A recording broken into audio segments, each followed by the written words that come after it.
Hola amigos de Jurídica, espero que se encuentren muy bien el día de hoy.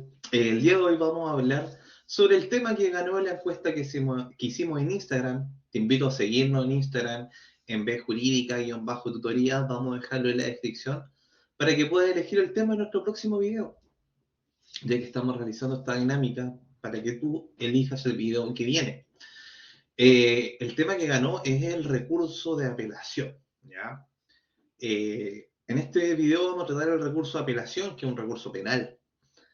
Por lo tanto, es importante distinguir que nos vamos a hablar del incidente de nulidad de logrado o propiamente tal de la nulidad procesal. Vamos a hablar sobre el recurso de nulidad, que este existe solamente en el sistema procesal penal. Ahora bien, te invito a que te suscribas, le des me gusta y te quedes hasta el final para que sepas bien cómo responder este recurso que no muchas veces está bien tratado en los manuales. Partiendo entonces con el recurso de nulidad, tenemos que esta es la regla general en materia procesal penal. Nosotros estudiamos previamente que en materia procesal civil el recurso general era la nulidad, disculpen, era la apelación, el recurso de apelación. En materia procesal penal, la regla general es la nulidad y tenemos muchos fallos en Chile sobre la nulidad. Más cercano, por ejemplo, el fallo de Martín Pradenas, que se dio efectivamente una nulidad. El fundamento del recurso de nulidad en materia procesal penal es que dentro del procedimiento, dentro de la tramitación, existieron faltas. Cuando se dictó una sentencia definitiva o una sentencia interlocutoria, hubieron faltas. Los principales son una mala o errónea interpretación de la ley y que ésta haya influido en los dispositivos del fallo. O, por ejemplo, que se haya infringido garantías constitucionales o se haya infringido alguna formalidad en la tramitación del acto, una formalidad esencial. Si nosotros ya hemos estudiado los recursos en civil, esto nos va a sonar muy parecido al recurso de casación. Y sí, son muy parecidos. No recomiendo, obviamente, decir esto negrado, que la casación es muy parecida al recurso de nulidad. Pero para ustedes les recomiendo mucho asociar la casación con la nulidad. Aunque son distintos, se parecen mucho. El recurso de nulidad es como la casación en general, tanto forma y fondo, pero aplicada en un recurso. Y espero que en este video les quede más claro de por qué es así. Esa es la idea. Vamos a compartir el pizarra entonces para apuntar algunas cosas esenciales. Entonces, las causales del recurso de nulidad, causales principales, vamos a decir entonces que son eh, infracción de garantías constitucionales. Tenemos también una segunda causal que es la errónea aplicación del derecho, errónea aplicación del derecho y que ésta influye en lo dispositivo del fallo, ¿ya? Importante que influye en lo dispositivo del fallo. ¿Qué significa esto? Que si sacamos esta infracción, el fallo sería radicalmente distinto. También es importante que esta infracción a derecho, que influye en lo dispositivo del fallo, produzca un perjuicio, ¿ya?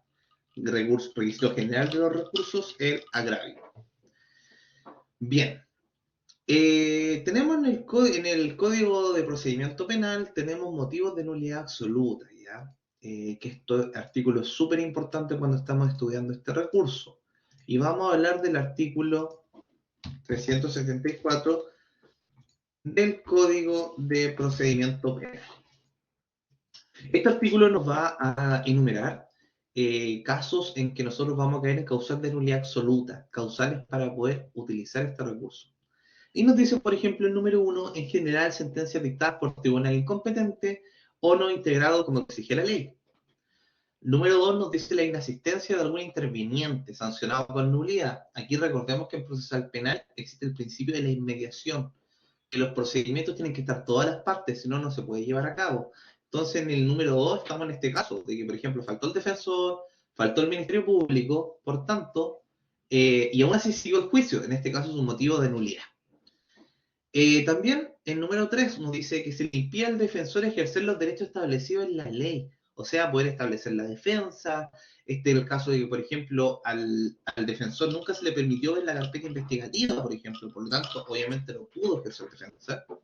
Tenemos el número 4, que es la violación de normas al juicio oral, en cuanto a la publicidad y la continuidad. Estos también son principios generales del procedimiento penal, en cuanto que la publicidad, el juicio tiene que ser público. Cualquier persona puede entrar a ver un juicio penal, salvo que haya intereses de menores involucrados. Y la continuidad. El juicio oral en lo penal es un juicio que no para, que el juicio si no termina en ese día, se va a continuar el siguiente y el siguiente, pero tiene que darle término. ¿Ya? Por lo tanto, si se pausa, igual se puede pausar, pero siempre con motivos fundamentales. En este caso, si cortamos el juicio, por ejemplo, dejamos para la próxima semana, sin motivo justificado, estamos infringiendo una violación a esta norma.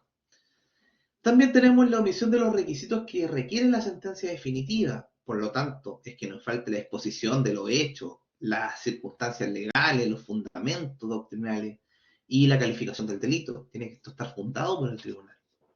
Tenemos infracciones en la sentencia al principio de congruencia. O sea que una sentencia, por ejemplo, que estamos hablando todo el tiempo de que la persona fue un hurto, que el juez la califique como un secuestro. No tiene relación. Y también sentencias que se opongan a la cosa juzgada. ¿Qué significa esto? Que imaginemos que el juez dictó una sentencia de una causa que antiguamente se había dado un sobreseimiento definitivo. Por lo tanto, había cosa juzgada. Nunca debió haber dado sentencia. Esos son casos de nulidad absoluta, nulidad que nosotros vamos a poder reclamar este recurso. La otra causal es la errónea aplicación del derecho y que esto haya influido en los dispositivos del fallo, generando perjuicio. Acá esto es una aplicación mucho más amplia que en la que hablábamos aquí en el número 2. ¿Ya? Entonces vamos a ver que el legislador, por ejemplo, aplicó una ley del Código Civil o una ley del Código de Justicia Militar, ¿cierto? Cuando tenía que aplicar una ley del Código Penal. Se equivocó, ¿cierto? O el juez directamente malinterpretó la ley. En estos casos, que son bien amplios, y obviamente tenemos que justificar que esto influyó en los dispositivos del fallo y que además generó obviamente un perjuicio para poder pedir este recurso. ¿Ya?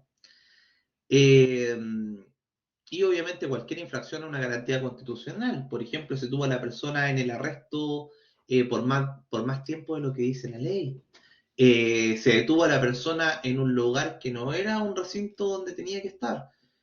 Por ejemplo, no se le dio el derecho a la defensa, etcétera. Cualquier infracción a las garantías constitucionales es parte también de las causales de este recurso. Así que infracción a las garantías constitucionales, errónea aplicación del derecho, que influye en los dispositivos del fallo y las del artículo 374, ya muy importantes son esas causales. ¿Quién es el tribunal competente para conocer el recurso de casación? ¿Ya? Disculpen, de nulidad. Se parecen, por eso se confunde. Vamos a hablar del tribunal competente, ¿ya?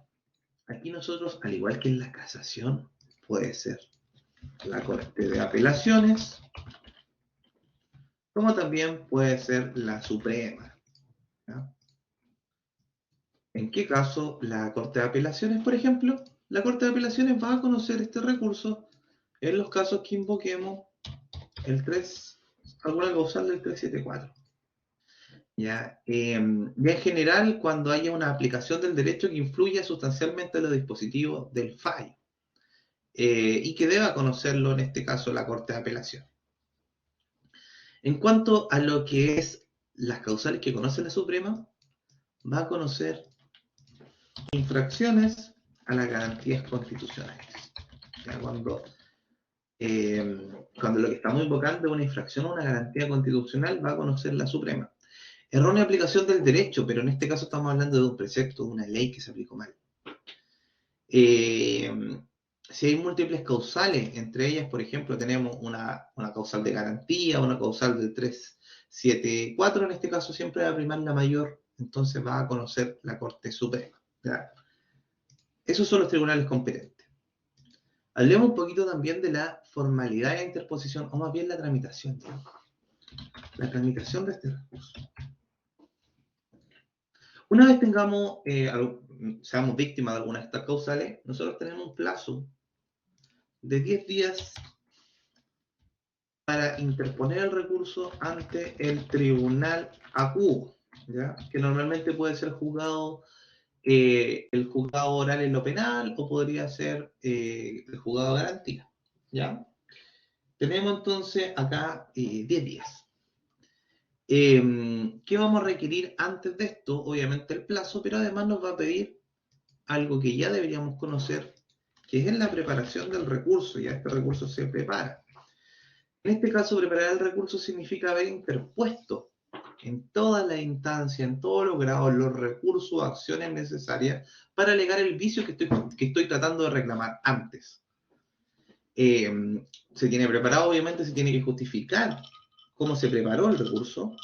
Hay ciertos casos que no se preparan, por ejemplo, los motivos del artículo 374, aquí no se prepara, ¿ya? Se debe fundamentar. Entonces, preparado esto, el tribunal acuo va a examinar obviamente que se haya puesto dentro de plazo, que sea recurrible por nulidad y la preparación, ¿ya? Una vez lo declara admisible, esto va a producir ciertos efectos que lo determina el acuo y podría producir, por ejemplo, suspender la aplicación de la sentencia siempre cuando la sentencia sea condenatoria. Esto lo vamos a notar acá ya, porque esto es importante. Entonces, ¿cuándo suspende el recurso de nulidad la aplicación de la sentencia? Suspende cuando la sentencia es condenatoria, ¿ya? Entonces no vamos a meter a la persona presa hasta que no se resuelva el recurso. Y si es absolutoria, o sea que a esta persona que estaba presa o que se declara inocente, no suspende el efecto. Entonces, esto no hay que decirlo, pero para que lo entendamos, cuando es condenatorio va a producir una suerte de efecto suspensivo, como lo que estudiamos en la casación, en la apelación. Y cuando es absolutoria va a producir más bien un efecto solo devolutivo, no suspende, sino que le da competencia al segundo, ¿ya? Importante distinguir sus efectos. Una vez entonces ya determinados los efectos, esto va a subir al tribunal ad quien, que podría ser la Corte Suprema, la Corte de Apelaciones, como lo estudiamos.